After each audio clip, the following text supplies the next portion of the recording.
Hi everyone, welcome back to my channel. My name is Nicole and today we are going over 10 instant regrets that you might see in your new build home. So if you are in the process of that new construction, you're going over all of your options, you've been poring over, the perfect countertop, the perfect color scheme. These are the things that maybe you hadn't thought about initially. You get in the home and only a couple months down the line, you realize, I really wish I had thought of this beforehand. Now, a lot of these are either options that I was lucky enough to have thought of, or they're pain points that I have personally experienced in the past that I just think I won't want to go forward in any new home without having these things already in. My hope is that this can help save you some headaches, maybe even some money by doing it up front, as opposed to trying to do some of these things later that just get very expensive when you do get into that kind of home renovation phase. Having some of these done beforehand will just be not only saving you some money, really saving you some headaches. They can take weeks to get done. So let's see what we can do about that right now. If that sounds good to you, be sure to give this video a like, leave me a comment below, subscribe. Here we go. Quick home update real fast. I know I always say like we're going to jump right in and then I do something completely different. So thank you for sticking with me through that. But we are having our initial walkthrough tomorrow, the pre-closing walkthrough, where basically we're just going to go through, mark anywhere that maybe, the paint isn't completely done, there's any chips, there's anything is offset, not level. So that's going to be tomorrow. I'll be sure to do a lot of video of that to show you all what that is going to look like and kind of see what it is you can expect from your pre-closing walkthrough. It's also where they're going to go over some of the mechanical bits, so how to make sure that your humidifier is on or off when it's appropriate, how to winterize your hose bibs, all of that kind of information, your HVAC system. So a lot of really great information, so be sure to be on the lookout for that. I hope to have that to you next week. And speaking of next week, we are finally closing next week. So we will have our final walkthrough next Wednesday and our closing then. And then it's going to be a whirlwind of actually getting all of the boxes that I see. They're everywhere. There are boxes everywhere and I could not be more ecstatic about it. But we will finally be moving in and I have so much more content coming your way. So again, subscribe if you can, be sure to stick around.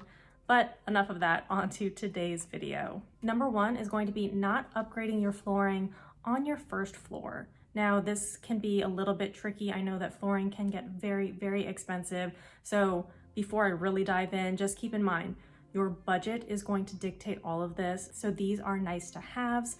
These are things that I think are personally worth the money, but your situation is always going to be a little bit different. And just keep in mind that your budget is really the thing that needs to dictate all of these choices. Typically in a lot of these new build homes, you will have some type of wood, LVP, vinyl, whatever the flooring option is for the kitchen, for maybe the entryway, but most of it is still going to be carpet first and foremost. So if you're like me and that's just not really what you're going for, I have had a lot of issues with carpet in the past, which I will get into, I would highly suggest upgrading to not necessarily a hardwood. I'm not actually a fan of hardwood, which I think I've spoken about before, but I can certainly rant about at another time. But options like LVP, like engineered hardwood, these things look so similar. They have done such a great job at really mimicking that hardwood look and feel. Plus they're UV resistant, so they're not going to fade. They are scratch resistant, they are waterproof, and they're cheaper. So I don't understand hardwood. If that's your deal, I totally support your decision.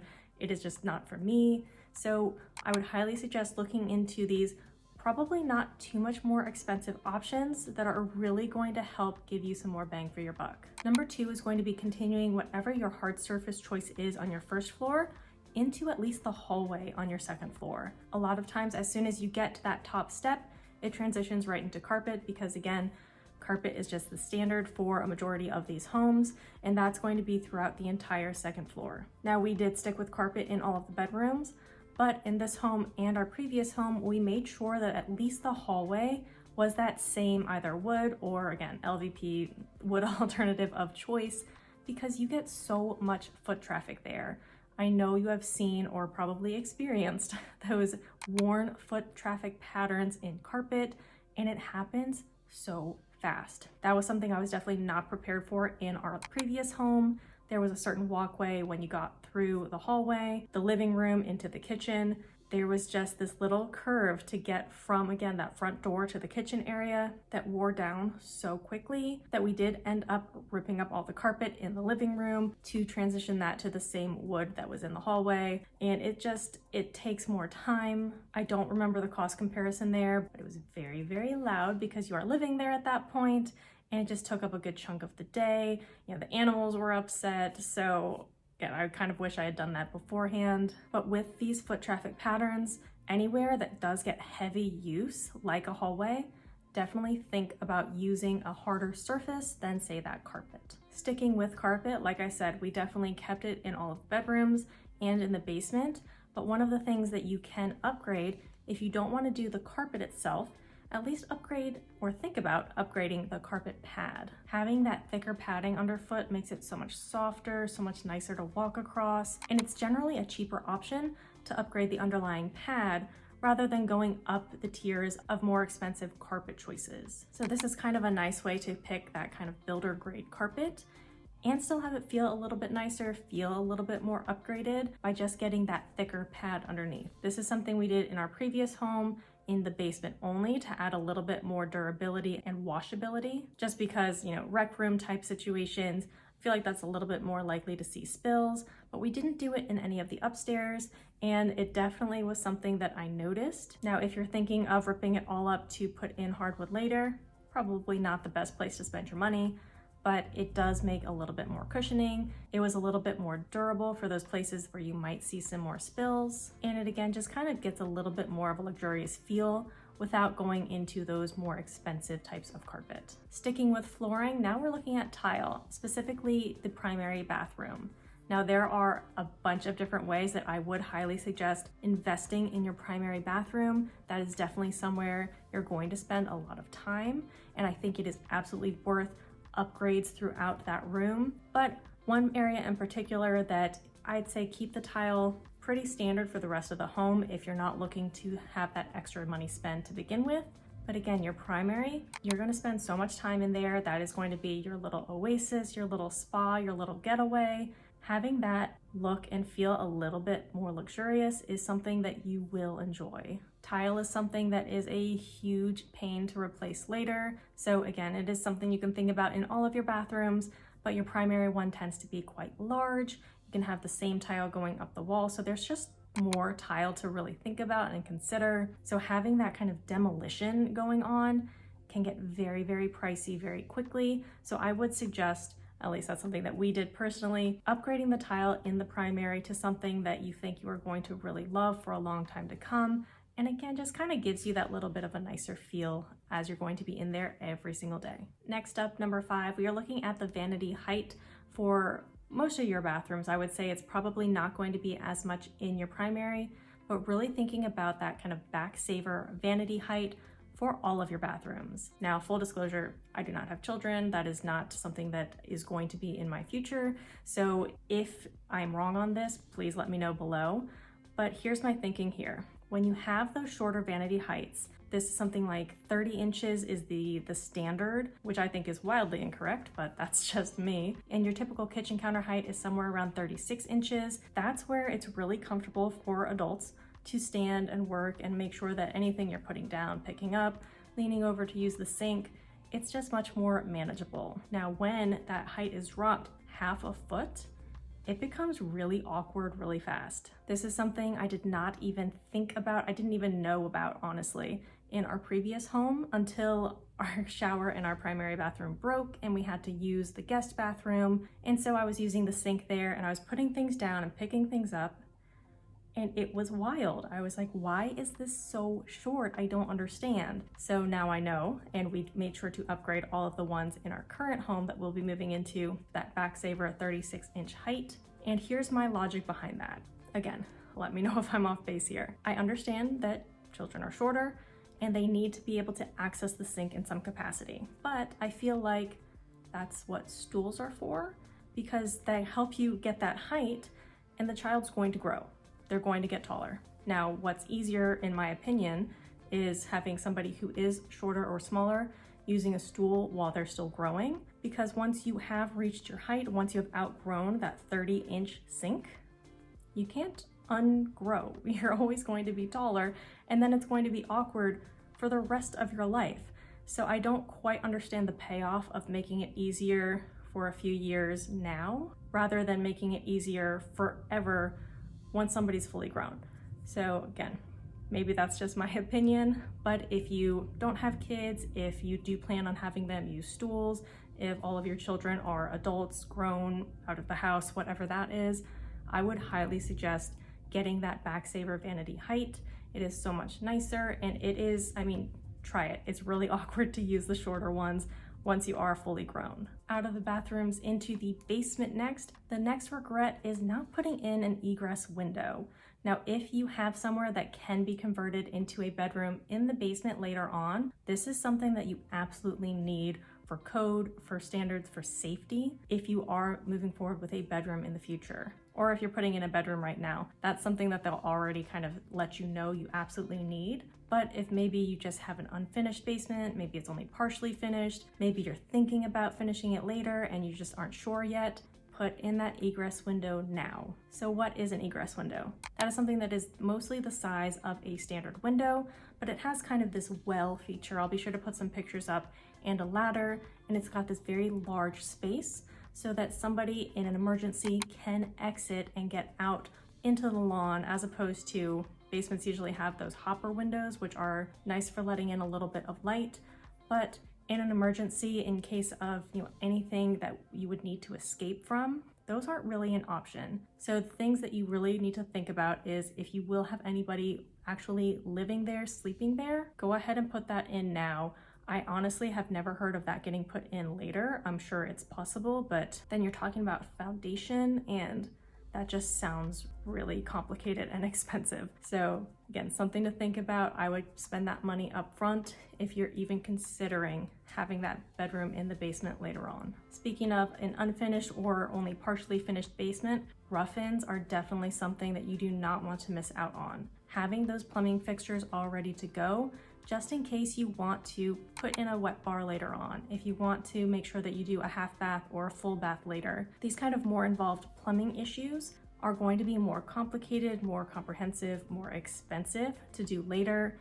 So getting those at least rough-ins now is really going to help save you some headaches in the future if and when you do plan on finishing the basement, putting a bedroom down there, and you want them to have a bathroom. If again, wet bar, any type of entertaining situation, if all of that is set up and ready to go beforehand, that's only going to make your life easier. We aren't sure if we ever honestly want to put a wet bar in the basement, but we did go ahead and get the rough-ins done, and you will never know it's there unless you know it's there. So it's not something that is going to be cumbersome. It's not going to get in your way at all when we just have the kind of finished rec room in the basement, but it is there for if and when we decide in the future that that's something we want to do. Speaking of basements one more time, one regret would be not going a little bit deeper with the basement.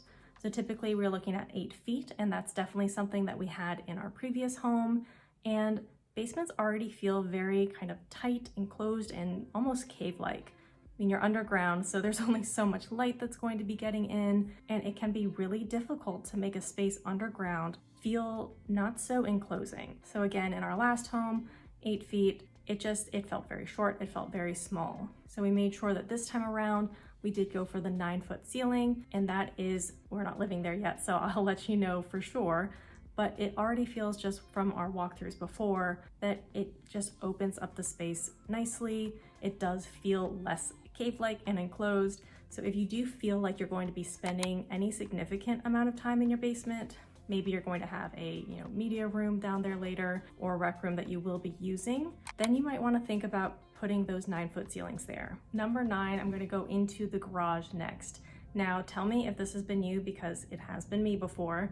You get to your space, it's either a 1-car or 2-car garage, and you think that that means that you can actually fit your things in there. So I remember we were renting a townhome and it had a 2-car garage, and we were both very excited because that meant that both of our cars could get in the garage. So we pulled in, and yes, technically both of them fit if you didn't actually want to open your doors and get out of your car. So I just find that a lot of times you want to think about however many cars you have plus one. So that means a 3-car garage if just you have the 2, or whatever you have, I would add a garage space if that is something that is within your budget. You're going to have more things that you need to store. There always seems to be a storage issue, right? That you can just never have enough storage, which is something we've definitely talked about before. But if you're thinking of things like your lawnmower, your weed whacker, any type of tools, any other type of snow shovels, snow blowers, anything like that, these things take up a lot of space and you want somewhere to store them. You can always get an outdoor shed, which is something to definitely look into. But again, even if you're just trying to park your cars, sometimes those spaces aren't enough. So if you maybe don't have it in your budget to spring for that 2-car garage if you only have 1, or 3 if you have 2, at least try to get the dimensions from your builder, measure it out, and honestly, map it out and park within that space that you have and see if you can open your doors and get in and out. I was so shocked to see how little space a 2-car garage can really be. I have never run into somebody saying, this garage is it's too big. I have too much room. I wish I had less. You always see it in the opposite direction. So definitely something to consider. And then finally, number 10, this is the most important one, making any decisions based off of anybody other than you. A lot of times we think of this kind of ideal version of ourselves or ideal version of life, or we get sucked into seeing people on YouTube, people on Instagram, and thinking that that's what you need to spend your money on. That's what your house needs to look like. That's how you're supposed to be living. And you put your money, your hard-earned money, your livelihood into something that doesn't work for you. So you really need to consider everything, write it all down, price it all out, and just really think to yourself, does this fit my lifestyle? Am I making this decision based off of what I'm going to want, based off of how I live and what I need? Or am I making this decision based off of some type of ideal, some type of life that I've seen somewhere else that doesn't quite match up? It can be a kind of hard conversation to have with yourself. It's definitely something I have experienced. The more I kind of learn about these things and the more I get into them, the more I realize that you really have to do these gut checks quite often. It's definitely how I ran into some of my design decor issues in the past, trying to kind of shoehorn myself into what you're supposed to be doing instead of what I actually wanted to do and what actually really worked for me and what I actually liked. That kind of gut check is just something to always keep in mind, especially if you are building your home, if you are putting money into renovations. These things are not cheap, they are time consuming. Make sure it works for you. So you'll always see the next trend, the next must, the next best and greatest. Take a step back, make sure it works. So that is it for this video. Those are 10 items that you might have instant regret when you do get into your new build home, if these aren't things that you've considered until, unfortunately, it is too late. Again, some of these are some that I have experienced myself. Some of them are ones that I've made sure to go out of my way to make sure that they're in the home that we will be moving into. I do hope this helped and that you learned something, that maybe it is going to get you thinking a little bit differently about your new construction home. Either way, I hope it helped. Hope you'll stick around for some more videos. Again, we have a lot of exciting things coming up, especially in these next 2 weeks as we get out of this apartment finally. And I can't wait to see you in the next video. Until next time, bye.